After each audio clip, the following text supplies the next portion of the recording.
Creo que las instituciones bancarias son más peligrosas que un ejército. Si el pueblo americano alguna vez permite a los bancos privados controlar la emisión de moneda, los bancos y corporaciones que crecerán alrededor de ellos privarán al pueblo de su propiedad hasta que sus hijos despierten, sin casa en el continente que sus padres conquistaron. Si quieren seguir siendo esclavos de los banqueros y pagar por el costo de su propia esclavitud, permítanles continuar creando el dinero y controlando el crédito de la nación. A principios del siglo XX, los Estados Unidos habían ya implementado y eliminado algunos sistemas de banco central que fueron estafando a través de crueles intereses bancarios. En ese momento, las familias dominantes de los bancos y negocios del mundo eran los Rockefeller, los Morgan, los Warburg y los Rothschild. A principios del siglo intentaron instalar una vez más leyes para crear otro banco central. Sin embargo, sabían que el gobierno y el público desconfiaban, así que necesitaron crear un incidente para afectar a la opinión pública. Así, J.P. Morgan, conocido públicamente como un conocedor financiero de la época, aprovechó su influencia masiva publicando rumores de que un banco prominente de Nueva York era insolvente o había quebrado. Morgan sabía que esto causaría histeria masiva y que a la vez afectaría a otros bancos, y así fue. El público, temiendo perder sus depósitos, comenzó masivamente a retirar su dinero y, consecuentemente, los bancos fueron forzados a reclamar sus préstamos, obligando a vender sus productos, y así comenzó una espiral de quiebras, reposesiones y desorden. Poniendo las piezas en orden unos años más tarde, Freddie Callen, de la revista Life, escribió: «Los intereses de Morgan tomaron ventaja para precipitar el pánico en 1907, guiándolo astutamente mientras sucedía. Sin consciencia del fraude, el pánico de 1907 tuvo una investigación parlamentaria del Congreso, dirigida por el senador Nelson, quien tenía lazos íntimos con los monopolios bancarios, y luego formó parte de la familia Rockefeller por casamiento. La comisión, dirigida por Nelson Aldrich, aconsejó que debería crear un banco central para evitar que un pánico como el de 1907 volviera a repetirse. Esta fue la chispa que los banqueros internacionales necesitaban para iniciar su plan. En 1910 hubo una reunión secreta en la propiedad de Morgan en Jekyll Island, en las costas de Georgia. Ahí fue donde se escribió la ley del Banco Central, llamada Acta de la Reserva Federal. Fue escrita por banqueros, no legisladores. La reunión fue tan secreta, tan oculta al conocimiento del gobierno o el público, que las 10 personas que formaron parte camuflaron sus nombres cuando salieron de la isla. Después de elaborar esta ley, fue entregada a su promotor político, Nelson Aldrich, para introducirla en el Congreso. Y en 1913, con fuerte patrocinio político de parte de los banqueros, Woodrow Wilson fue presidente, habiendo ya aceptado firmar el Acta de la Reserva Federal a cambio de apoyo en su campaña. 2 días antes de Navidad, cuando la mayor parte del Congreso estaba en casa con sus familias, el acta fue votada positivamente. Wilson a su vez lo hizo ley. Años después, Wilson escribió arrepentido: «Nuestra gran nación industrial está controlada por un sistema de crédito. Nuestro sistema de crédito está concentrado en manos privadas. El crecimiento de la nación y por consiguiente de todas nuestras actividades está en manos de unos pocos hombres quienes, por motivos de sus propias limitaciones, congelan, frenan y destruyen la genuina libertad económica. Nos hemos transformado en uno de los peores gobernados, uno de los más completamente controlados y dominados de los gobiernos del mundo civilizado. Ya no hay gobierno de libre opinión, ya no hay gobierno de convicciones y de voto de la mayoría, sino un gobierno de la opinión y coacción de un pequeño grupo de hombres dominantes». El congresista Lois McFadden también expresó la verdad después de la aprobación de la ley. Un sistema bancario mundial está siendo preparado aquí, un superestado de banqueros internacionales que actúan conjuntamente para esclavizar al mundo en pos de su propio placer. El Banco Central ha usurpado al gobierno. Al público se le dijo que el sistema de reserva federal era un estabilizador económico y que la inflación y la crisis económica serán algo del pasado. Como muestra la historia, nada está más lejos de la verdad. El hecho es que los banqueros internacionales ahora tienen una máquina ajustada para expandir sus ambiciones personales.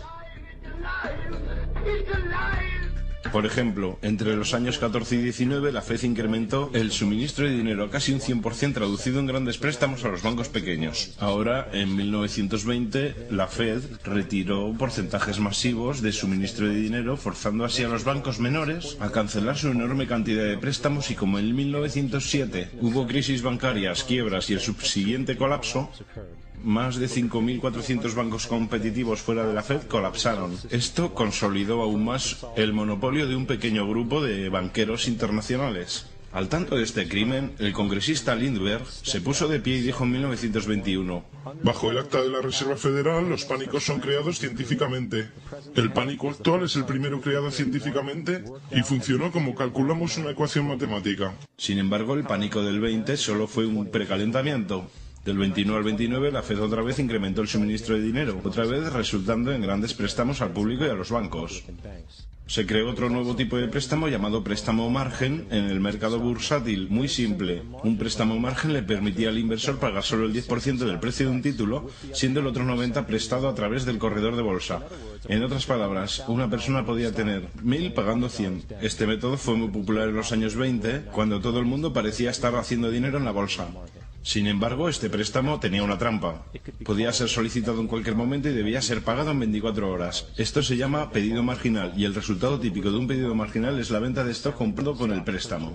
Entonces, unos meses antes de octubre del 29, Rockefeller, Bernard Baruch y otros conocedores silenciosamente se retiraron de la bolsa y el 24 de octubre del 19, los financistas de New York quienes entregaron los préstamos marginales empezaron a pedirlos en masa. Esto provocó una venta masiva en el mercado, puesto que todos debían cubrir sus préstamos marginales, y por consiguiente disparó una crisis masiva de bancos por la misma razón. Colapsaron 16.000 bancos y habilitaron a los banqueros internacionales conspiradores a no solo comprar los bancos rivales con descuentos, sino también a comprar corporaciones completas por centavos de dólar. El robo más grande de la historia americana. Pero esto no acaba aquí.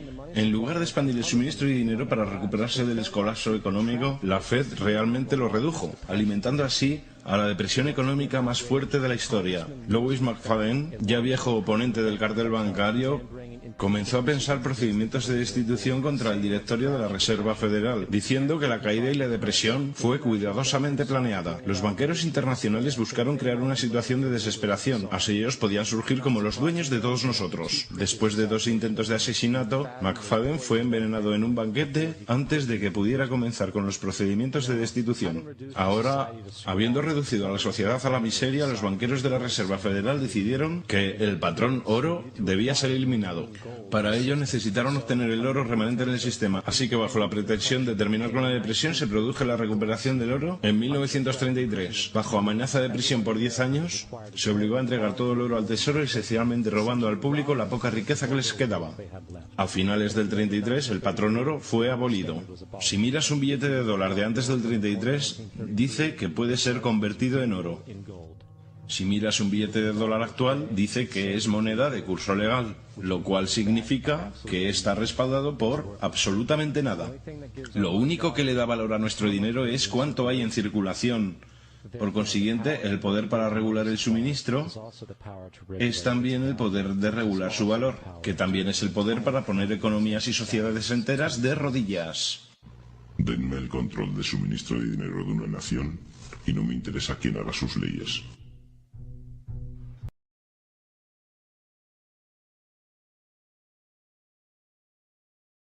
Es importante entender claramente, la Reserva Federal es una corporación privada. Es tan federal como Federal Express. Crea sus propias políticas y opera virtualmente sin regulación del gobierno de los Estados Unidos. Es un banco privado que presta toda la moneda con interés al gobierno. Es una copia del Banco Central fraudulento del que el país buscó escapar cuando declaró su independencia en la Revolución.